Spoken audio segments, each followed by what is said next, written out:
मधेपुर थाना की पुलिस चोरी की बाइक के साथ चोर को पकड़ने में सफल रही।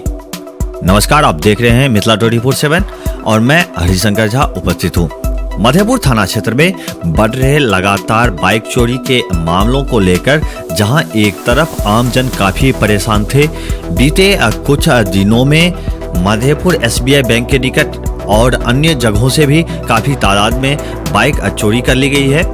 और आज जो है वो मधेपुर थाना की पुलिस चोरी की बाइक के साथ जो है चोर को पकड़ने में सफल रही। यह सफलता ASI शंभू कुमार यादव को बुधवार रात संगत चौक पर रात्रि गश्ती के दौरान मिली है।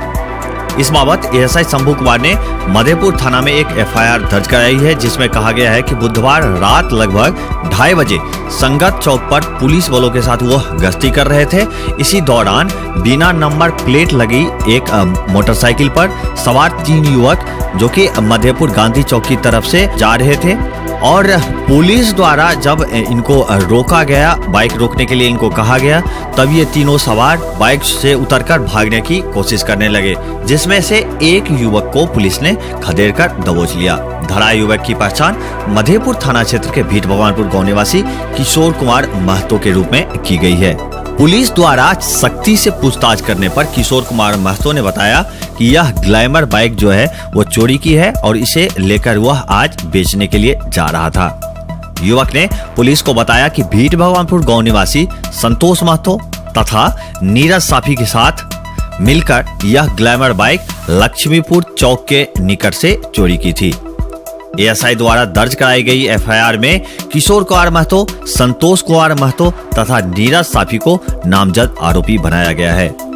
पुलिस ने इस मामले में त्वरित कार्रवाई करते हुए आज सुबह नीरज साफी को भी उसके घर से गिरफ्तार कर लिया। वहीं संतोष महतो की गिरफ्तारी के लिए पुलिस लगातार छापेमारी कर रही है।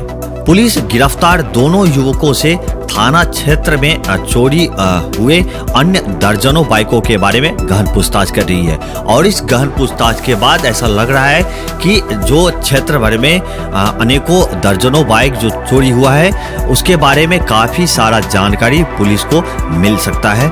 लगातार मधेपुर थाना क्षेत्र में जो है बाइक चोरी की घटना लगातार बढ़ रही थी और पुलिस के हाथ जो है आज ये 2 चोर यहाँ पे आज इनके हाथ लगे हैं पुलिस के। क्षेत्र भर के और भी ताजा अपडेट जल्द से जल्द देखने के लिए, सबसे पहले देखने के लिए मिथिला 24/7 चैनल को सब्सक्राइब करना बिल्कुल ना भूलें। अभी के लिए मैं हरिशंकर झा आप सबसे विदा चाहता हूँ। धन्यवाद।